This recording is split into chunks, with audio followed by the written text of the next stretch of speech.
Guitar players have strong, sometimes obsessive opinions about the instrument they play, and a Gibson is really the #1 choice for thousands of musicians, famous and not. So here to give us kind of a lay of the land of the Gibson world is Jeff Dana. Hello, Jeff Dana. Hi, Nancy. How are you? I'm very well. So give us your title one more time.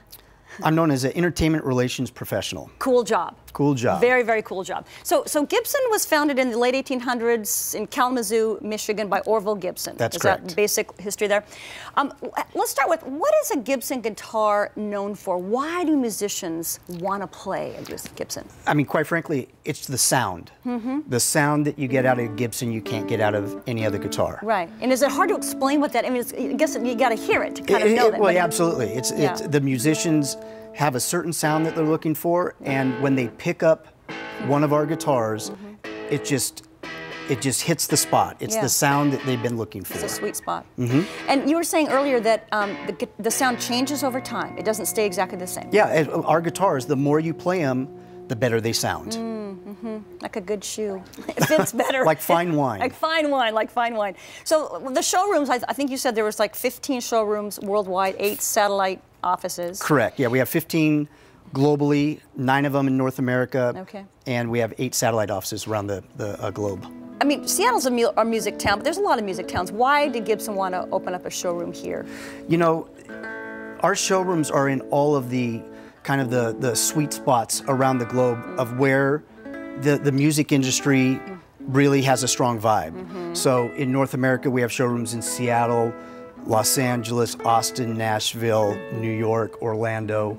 The big cities. The big cities, and it's where the kind of the heartbeat of music takes place.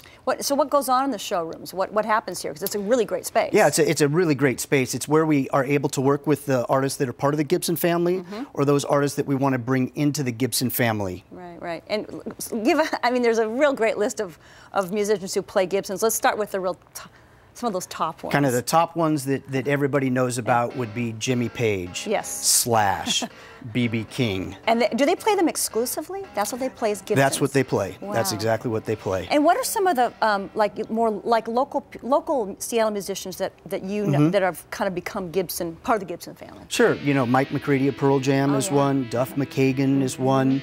Boy, the President of the United States of America, both Chris Ballou, Andrew McCaig, Rain Wolf. Rain Wolf, yeah, he comes in here whenever he's in town, doesn't absolutely, he? Absolutely. Likes to practice. He's here pretty much every single week when he's in town. Wow. Some of the newer bands we're working with are Ivan Alyosha, just came out with a new record, and there's a lot of buzz about them. You know, Father John Misty, Head in the Heart, Fleet Foxes. Big names. We pretty much work with them all in this market. And the key for you is the relationship. I mean, it's not just buy a guitar and that's it. It's all about kind of staying with them for the long run. Exactly. I mean, not only do we provide the support for them with instruments, but we work with them on marketing, promotions, media opportunities. We're really like another member of the band. That's kind of nice. You're a rock star, in other words. We're the behind the the backstage scenes rock star. Yeah, right. And you also have a repair service here at Gibson, and Kurt Block, who is an iconic Seattle musician, kind of oversees that and is the man behind that.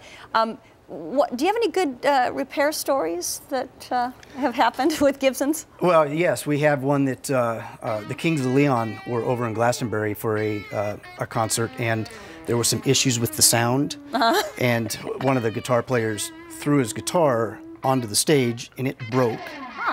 And it's one way of making a point. It made a point, but they actually, you know, it was one of the vintage guitars, and so he wanted to have that guitar back and be playable. So they actually had to gather pieces from like the crowd and fans because it just went everywhere.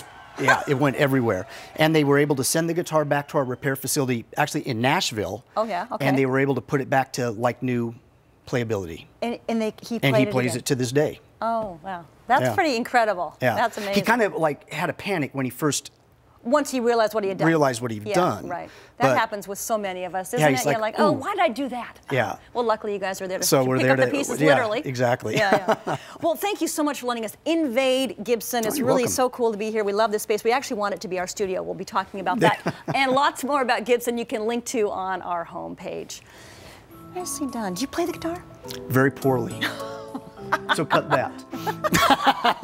We'll get a little time with you on doing that later. Bye.